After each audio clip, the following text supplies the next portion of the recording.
echar en este plato. Lo echamos y cuando ya lo hemos echado, con este tenedor tenemos que batirlo de esta manera. Lo haría con esa cuestión que hace así, pero no tenemos. Luego después de que el merengue esté listo, vamos a echarle azúcar. Vamos a echarle un poquitito de azúcar.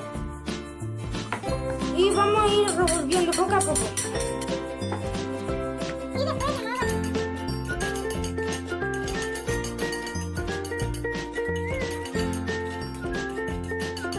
Y vamos a echarle un poquito de azúcar.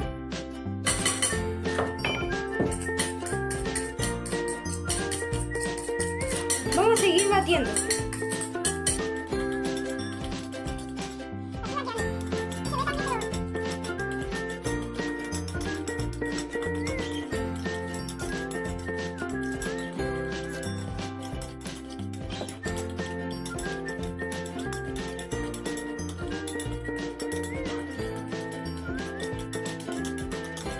Después de que le hemos echado mucho azúcar y después de revolver mucho, vamos a echarlo en este platillo, de a poquitito. Vamos a echarle todo lo que está aquí.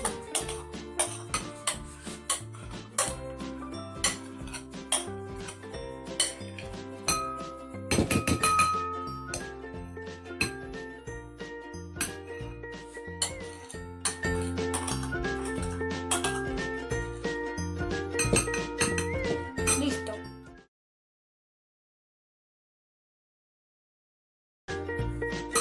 Vamos a revolverla.